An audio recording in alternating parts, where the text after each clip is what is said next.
Jadi mohon maaf Bapak dan Ibu, kebetulan ini hari ini yang menjadi petugas luar biasa. Apa yang dikatakan Pak Ketua, dari mulai muadzin, Pak Bisma orang sudah ya Pak. Oh belanja sudah. Imam Melayu, ini ngaji saja Pak. Oh sudah. Yang anu Pak ini. Jawe.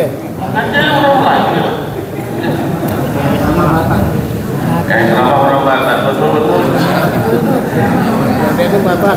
Dari Sabang sampai Merauke.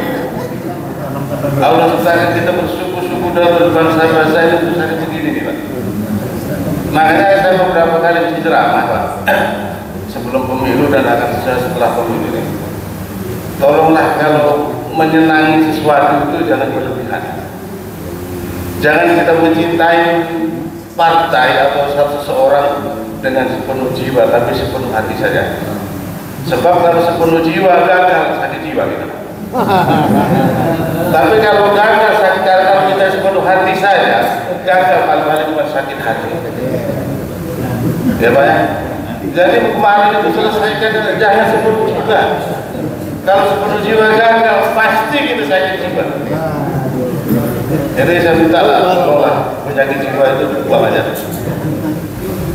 Sepenuh hati saja, sakit hati masih bisa terobati. Kata medicine kan lebih baik sakit hati daripada sakit gigi kan. Berarti sakit hati lebih bagus daripada sakit lain. Medicine. Artinya apa? Mari jangan gara-gara kita kemarin itu berbeda pendapat, berbeda pilihan, jangan pula merusak ukhuwah kita Pak. Coba kita faedahnya pagi hari ini.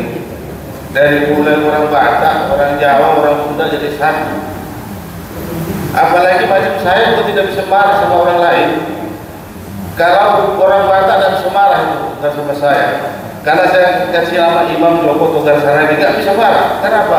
Mama saya orang Jawa Timur. Bapak saya orang Batak, marga Saragi. Mama saya orang Jawa Timur, orang Batak.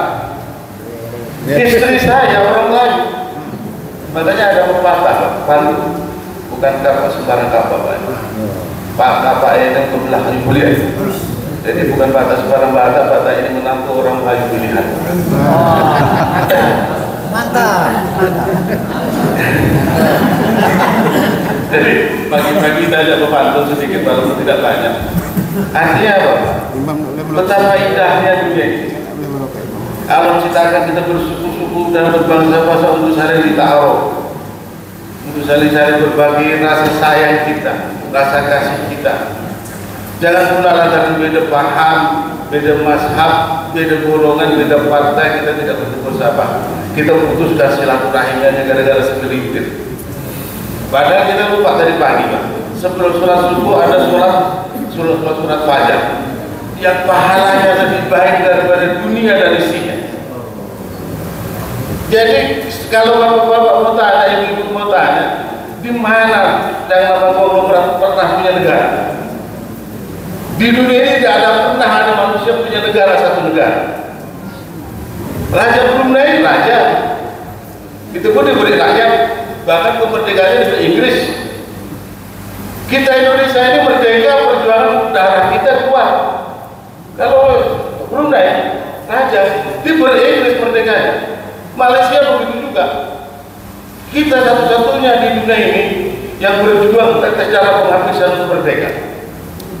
Ini dikasih pahala sama Allah pada siapa yang sholat sunnah fajar ini. Pahalanya lebih baik daripada dunia dan isinya. Siapa yang punya harta sebesar itu? Siapa yang punya kekayaan sebanyak itu bukan orang Islam? Cuma kadang-kadang orang Islamnya malas. Jangan kata untuk sholat sunnah fajar, sholat subuhnya jangan. Ini jadi masalah. Makanya yang akan dilihat Yahudi ini Pak adalah bagaimana subuhnya orang Islam itu lebih dari sama dengan sholat Jumat. Kalau Yahudi itu masih melihat subuh kita cuma hanya 3 Sabtu asar, mereka masih menang. Tapi kalau kita subuh kita sama dengan sholat Jumat kita, kita menang. Kenapa sekarang ini Yahudi itu bukan hanya di Arab Indonesia pun banyak Yahudi, di Singapura pun banyak Yahudi.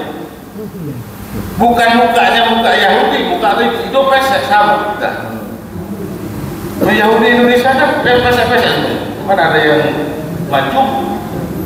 Tetapi kelakuannya, akhlaknya sama dengan mereka.